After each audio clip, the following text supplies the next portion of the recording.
Welcome back. Well, today I am joined by Mark Tate, who is here on behalf of the RV Wheelers Club. Well, Mark, thank you so much for taking time to speak with us today. Oh, thank you for having me. You're welcome. And what a great club you have, the RV Wheeler Club. And I'm sure it was more fun before our last year when we had our COVID stuff happening. But nonetheless, I wanted to kind of ask you about the club, how it formed. You know, what have you guys been doing up to COVID point, and then what have you been doing after? So maybe you can tell me a little bit about the club and what it is. Sure. The club was formed way back in 1966, just a few years after they actually started construction on the village. We've had a number of campers, folks that are interested in using their RVs, and we formed the club. We like to try and keep some of our trips within a few hours drive, so that way we're not doing long drives. But we've been out to the desert. We've been down to Chula Vista, all the way up to Bishop. And some of our members, of course, go out on their own, and they've traveled the country from the East Coast, spots in California, all the way up to Alaska. Wow. My wife and I, we've been as far as Yosemite, Yellowstone, Glacier National Park, Washington, Oregon. So we've been around ourselves. What do you like about traveling in your RV? Well, it's like having a cabin everywhere. When we were first looking at RVs, we were actually up in the Big Bear area looking at cabins, and we were very close to buying one. And we were also looking at RVs at the time, and we decided it's an opportunity to visit different places and basically bring your little apartment with you. Yes, I mean, I imagine you have all of the amenities, of course. Did you start off with a small RV or a large RV, and have you bought different ones throughout the years? Well, actually, when we started camping, we had a 2-room tent. And so we've kind of graduated from that. We've gone from camping, and people refer to it as glamping. So now we're inside. We have heating and air conditioning. We have a bed, all the amenities that you would have at home, but it's on wheels and you can take it anywhere.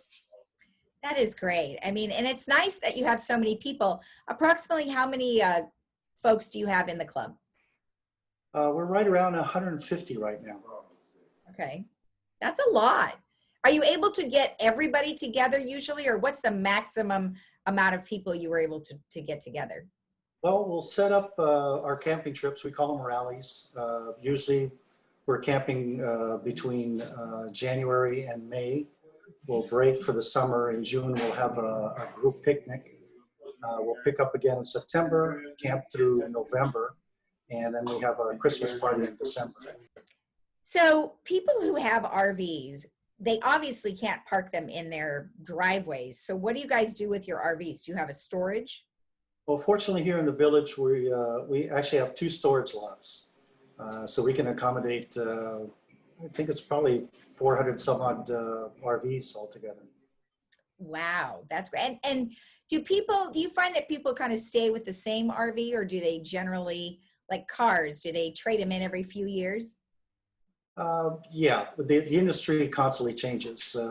There's a big show in Pomona every year. My wife and I we used to go there and look around and see what was available. I mean, we started off with a 30-foot motorhome, a Class A, with no slides, and we've graduated up to one now that's 34 feet and has slides. And some of the other ones have as many as 4 or 5 slides, up to 40 feet. You can find some smaller units that are basically van conversions that they turn them into campers. Yeah, if you were going to recommend someone who wanted to get an RV, what is some research that you think they should do? Well, like my wife and I did, we went out and looked around. Again, it's like shopping for any other vehicle. If you're looking for a particular type of car, you're going to look at those models, and probably the best way is to go to either the dealership or some of the shows that they have throughout Southern California. And so you get an idea of the different varieties, the different amenities that are offered, from small to large. And then you get an idea of what you're comfortable with. Because driving a car to driving something that's 34 feet long and you're towing a vehicle behind it, it's a little bit of a change. Oh gosh, I bet. I mean, of course, we've watched those movies where, you've got Robin Williams who has just gone crazy with the big old RV and has all these challenges. I'm a little nervous about doing something like that for sure. So if you wanted people to know more about the club, how would they get in touch with you? Well, we have a website for the club. They can go to that and they can contact any of the board members.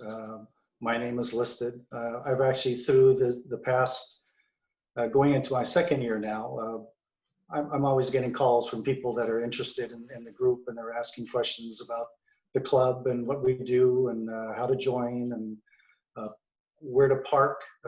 So they're interested in, obviously, if they're moving into the village, Right. they're looking for some place to park their RV. Okay, good.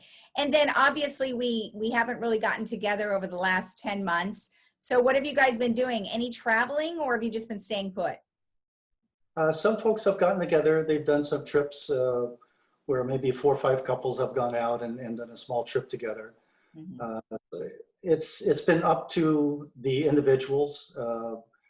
Again, because of the restrictions, it's been a little difficult to go as a group. But some folks have gone out on their own, Mm-hmm. and others have gone with them. We did a trip with about 4 other couples up to the Bishop area, just to kind of get out and enjoy the outdoors a little bit. Well, exactly. I mean, it seems like the ideal thing to do these days. You do all your own cooking. You can, physically distance from people, and you really don't have anybody around you, and you have nature. So, I mean, that seems like a really good deal. Yeah, there's good and bad. I mean, obviously, when you're going out, you'd like to see things and be able to visit, or if you're near a national park or something like that, you get to go out and visit different places. But again, with the lockdown, it's kind of limited to the extra activities you can do.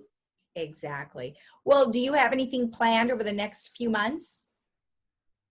We ourselves don't have anything planned right now. I know there's actually someone in our group that's kind of kicking around an idea to go up to Bishop again. So we're working on that. And then I've put it out to other club members if they're interested in going someplace to let me know. And I can go ahead and group email everybody and let them know that someone's going somewhere. And if they want to join, they can go out with them. Okay. Well, that sounds great. Well, I really appreciate you taking the time. I mean, the RV club sounds like a great opportunity, especially if someone hasn't done it before. You could help sort of guide them as to what they might need to be able to join. So thank you. Thank you. All right. And we'll be right back after this.